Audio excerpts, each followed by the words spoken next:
Assalamualaikum warahmatullahi wabarakatuh.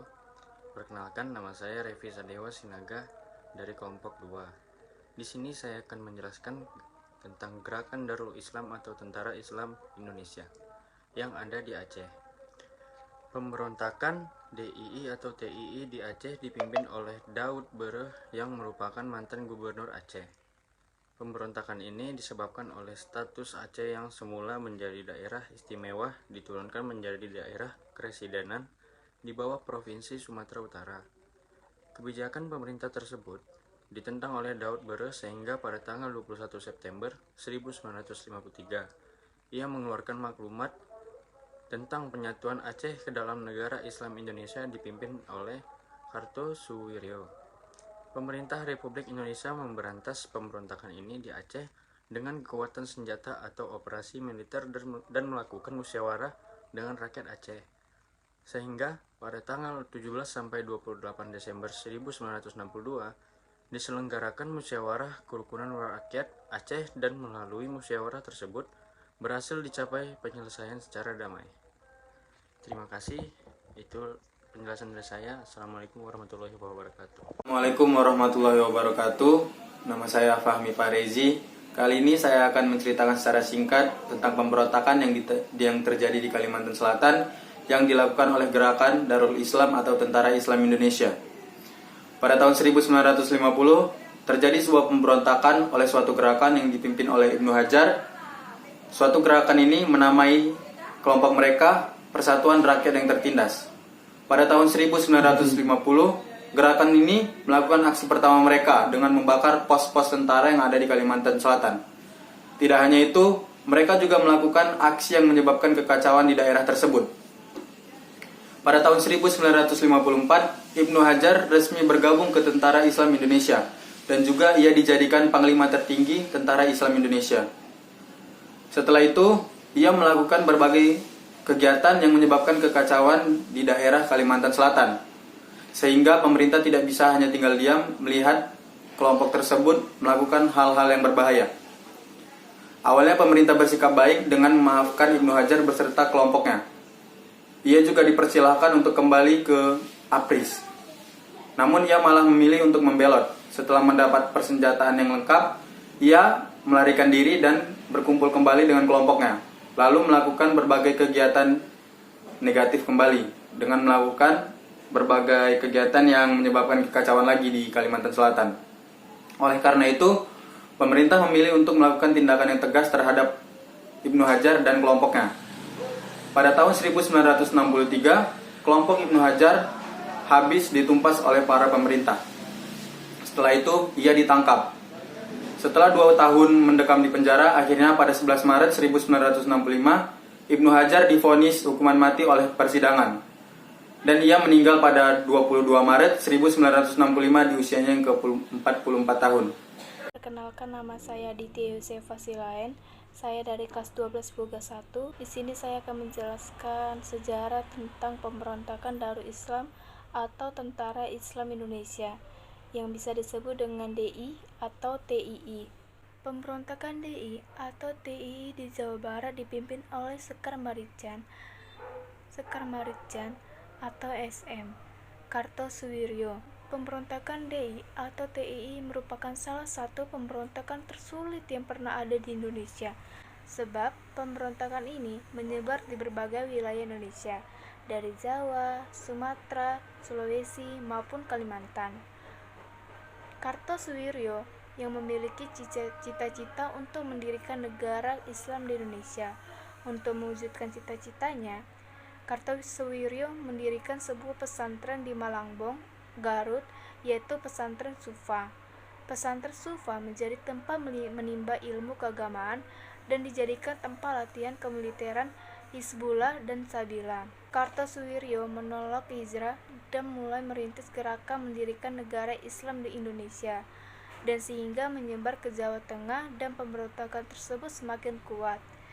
Untuk mengatasi pemberontakan yang dilakukan oleh Kartosuwiryo, pasukan TNI dan rakyat menggunakan operasi pagar betis di Gunung Geber dan membentuk pasukan khusus yang disebut Banteng Riders. Pasukan Riders ini melakukan serangkaian operasi kilat penumpasan DI atau TII, yaitu Operasi Gerakan Banteng Negara atau OGBN. Berkat operasi tersebut, pemberontakan DI atau TII di Jawa Tengah dapat ditumpas pada tahun 1154. Akhirnya, pada tanggal 4 Juni 1162, Kartosuwiryo berhasil ditangkap dan dijatuhi hukuman mati. Sekian dari penjelasan saya. Mohon maaf jika ada yang salah dalam penyampaian kata. Terima kasih. Semua, perkenalkan, nama saya Joy Sitohang, berasal dari kelas 12 Bogor 1. Di sini saya akan menjelaskan peristiwa PRRI atau Permesta. Peristiwa PRRI atau Permesta ini disebabkan oleh adanya hubungan yang kurang harmonis antara pemerintah pusat dan pemerintah daerah. Jatah keuangan yang diberikan pemerintah pusat tidak sesuai dengan anggaran yang diusulkan. Puncak pemberontakan ini terjadi pada tanggal 10 Februari 1958. Ketua Dewa Bantong mengeluarkan ultimatum kepada pemerintah pusat. Isi ultimatum tersebut menyatakan bahwa Kabinet Juanda harus mengundurkan diri selama 5x24 jam.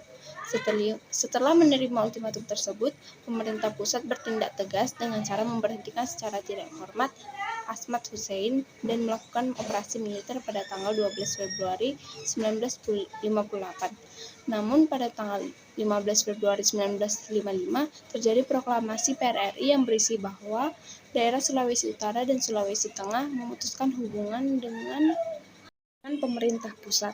Untuk mengatasi pemberontakan yang dilakukan PRRI, pemerintah pusat melancarkan operasi Sabta Marga dan berhasil melumpuhkan aksi yang dilakukan PRRI atau Permesta. Sekian informasi yang saya sampaikan, semoga bermanfaat. Terima kasih. Halo semua, perkenalkan nama saya Febi Aulia Damanik dari kelas 12 Boga 1, kelompok 2. Kali ini saya akan memberitahukan tentang 3 maklumat pemerintah yang dikeluarkan untuk melawan propaganda Belanda. Tahukah kalian, pada masa setelah proklamasi kemerdekaan Republik Indonesia, Belanda memaksa Indonesia untuk mengakui pemerintahan NICA atau Netherlands Indies Civil Administration. Selain itu, Belanda menuduh Indonesia sebagai negara diktator karena kekuasaan negara terpusat pada presiden. Untuk melawan propaganda Belanda tersebut pada dunia internasional, pemerintah mengeluarkan 3 maklumat, yaitu yang pertama adalah maklumat Wakil Presiden nomor X tanggal 16 Oktober 1945 yang menghentikan kekuasaan luar biasa dari presiden sebelum masa waktunya. Kemudian maklumat tersebut memberikan kekuasaan MPR dan DPR yang semula dipegang oleh presiden kepada Komite Nasional Indonesia Pusat atau KNIP. Yang kedua adalah maklumat pemerintah tanggal 3 November tentang pembentukan partai politik yang sebanyak-banyaknya oleh rakyat. Hal ini sebagai akibat dari anggapan pada saat itu bahwa salah satu ciri demokrasi adalah multipartai. Maklumat tersebut juga sebagai upaya agar dunia barat menilai partai maklumat bahwa Indonesia adalah negara yang menganut asas demokrasi. Yang ketiga adalah maklumat pemerintah tanggal 14 November 1945 yang intinya mengubah sistem pemerintahan presidensial menjadi sistem pemerintahan parlementer. Maklumat tersebut kembali menyalahi ketentuan UUD 1945 Republik Indonesia yang menetapkan sistem pemerintahan presidensial sebagai sistem pemerintahan Indonesia. Nah, itu adalah 3 maklumat yang dikeluarkan oleh pemerintah. Sekian penjelasan dari saya. Terima kasih atas perhatiannya. Selamat siang semuanya. Perkenalkan, nama saya Siti Maisaro dari 12 Boga 1. Di sini saya akan membacakan tentang karakteristik Negara Kesatuan Republik Indonesia. Karakteristik Negara Kesatuan Republik Indonesia atau disebut dengan NKRI dapat dipandang dari segi kewilayahan. Hal ini tersirat di dalam batang tubuh Undang-Undang Dasar 1945 pada pasal 25A.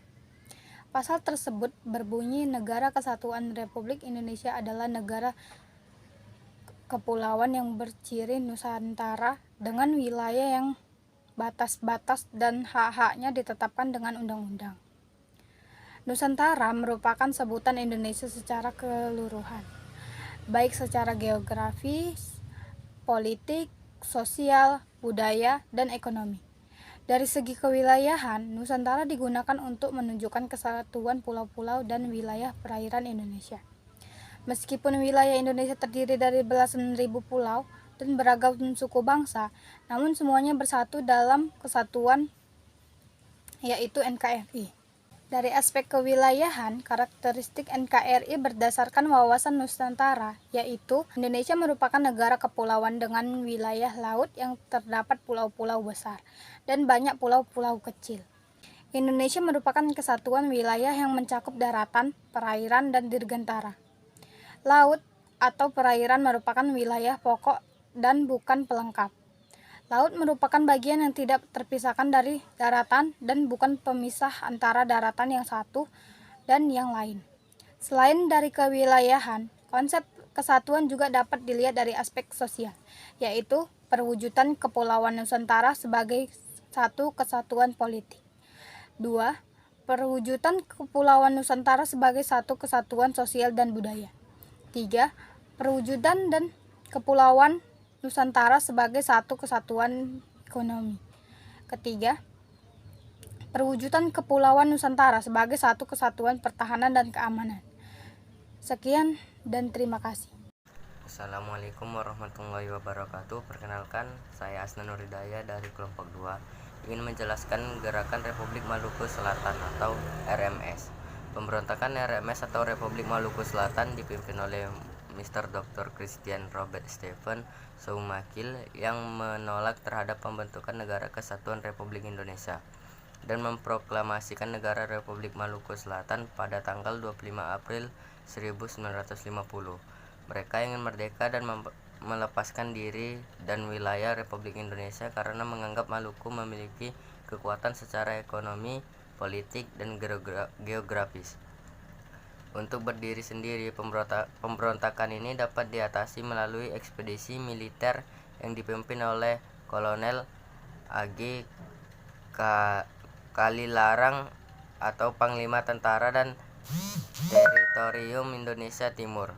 Melalui ekspedisi militer, beberapa wilayah penting dapat dikuasai seperti Maluku, Ambon, dan sekitarnya, sehingga beberapa anggotanya banyak yang melarikan diri ke negara Belanda. Assalamualaikum warahmatullahi wabarakatuh. Perkenalkan, nama saya Obin Akwah Prabudi dari kelompok 2. Pada video kali ini saya akan menjelaskan tentang Gerakan Darul Islam atau Tentara Islam Indonesia DITII di daerah Sulawesi Selatan. Pemberontakan DITII di Sulawesi Selatan dipimpin oleh Kahar Muzakkar. Pemberontakan ini disebabkan oleh Kahar Muzakkar yang menempatkan laskar-laskar rakyat Sulawesi Selatan ke dalam lingkungan APRIS, Angkatan Perang Republik Indonesia Serikat, dan berkeinginan untuk menjadi pimpinan dan APRIS. Pada tanggal 17 Agustus 1951, Kahar Muzakkar bersama dengan pasukannya melarikan diri ke hutan, dan pada tahun 1952 ia mengumumkan bahwa Sulawesi Selatan menjadi bagian dari negara Islam Indonesia. Pimpinan Kartosuwiryo di Jawa Barat. Penumpasan terhadap pemberontakan yang dilakukan oleh Kahar Muzakkar mengalami kesulitan sebab mereka bersembunyi di hutan yang ada di daerah pegunungan. Akan tetapi, pada bulan Februari 1965, Kahar Muzakkar berhasil ditembak mati oleh TNI. Halo, perkenalkan nama saya Nomi Florida Brusbayang. Di sini saya akan membahas Gerakan Angkatan Perang Ratu Adil atau APRA. Angkatan Perang Ratu Adil atau APRA adalah kelompok milisi pro-Belanda yang muncul di era Revolusi Nasional. Dibentuk dan dipimpin oleh tentara Hindia Belanda, yaitu Raymond Westerling. Latar belakang terjadinya perang APRA ini didasari dengan adanya hasil keputusan dari Konferensi Meja Bundar atau KMB pada Agustus 1949. Tujuan pemberontakan APRA.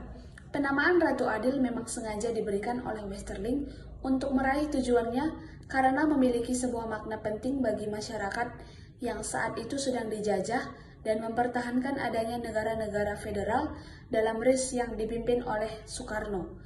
Dampak pemberontakan APRA, akibatnya penyerangan termasuk sebanyak 94 TNI dari Divisi Siliwangi, termasuk Letnan Kolonel Lembong, tewas. Berpengaruh juga kepada kondisi keuangan negara dan keamanan rakyat. Walau begitu, Dampak positif dari peningkatan dari rasa saling memiliki, persatuan dan kesatuan dari seluruh masyarakat Indonesia juga kembali muncul akibat peristiwa tersebut. Dari pihak pasukan Westerling, terjadi perubahan saat mereka gagal melakukan kudeta yang kedua. Kegagalan ini menyebabkan adanya demoralisasi anggota milisi terhadap Westerling. Westerling pun terpaksa melarikan diri ke Belanda dan APRA resmi tidak lagi beroperasi pada Februari 1950. Sekian dan terima kasih. Halo, nama saya Leni Aprilia. Saya akan membahas pemberontakan Andi Aziz di Makassar. Pemberontakan di bawah pimpinan Andi Aziz ini terjadi di Makassar diawali dengan adanya kekacauan di Sulawesi Selatan pada bulan April 1950. Kekacauan tersebut terjadi karena adanya demonstrasi dari kelompok masyarakat yang anti-federal. Mereka mendesak negara Indonesia Timur segera menggabungkan diri dengan Republik Indonesia. Sementara itu, terjadi demonstrasi dari golongan yang mendukung terbentuknya negara federal. Keadaan ini menyebabkan muncul kekacauan dan ketegangan di masyarakat. Untuk mengatasi pemberontakan tersebut, pemerintah pada tanggal 8 April 1950 mengeluarkan perintah bahwa dalam waktu 4x24 jam, Andi Aziz harus melaporkan diri ke Jakarta untuk mempertanggungjawabkan perbuatannya. Pasukan yang terlibat pemberontakan diperintahkan untuk menyerahkan diri dan semua tawanan dilepaskan. Pada saat yang sama, dikirim pasukan untuk melakukan operasi militer di Sulawesi Selatan yang dipimpin oleh A.E. Kawilarang. Pada tanggal 15 April 1950, Andi Aziz berangkat ke Jakarta setelah didesak oleh Presiden NIT Sulawesi. Tetapi Andi Aziz terlambat melapor sehingga ia ditangkap dan diadili.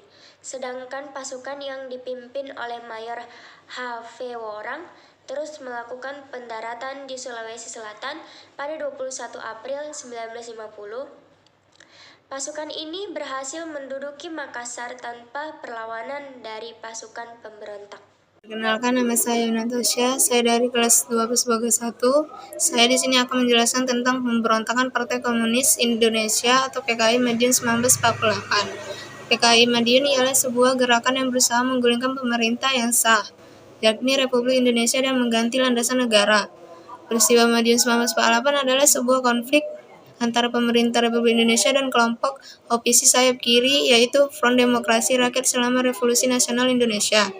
Pemberontakan yang terjadi pada tanggal 18 September 1948 yang dipimpin oleh Musso. Tujuan dari pemberontakan PKI Madiun adalah ingin mengganti dasar negara Pancasila dengan komunis serta ingin mendirikan Soviet Republik Indonesia. PKI juga melakukan pembunuhan dan penculikan secara besar-besaran pada tanggal 30 September 1948. Pemberontakan PKI Madiun berhasil ditumpas oleh TNI yang dibantu oleh rakyat di bawah pimpinan Kolonel Gatot Subroto atau Panglima Divisi H Jawa Tengah bagian Timur dan Kolonel Sungkono atau Panglima Divisi Jawa Timur mengarahkan kekuatan TNI dan polisi. Sekian dari penjelasan saya. Terima kasih.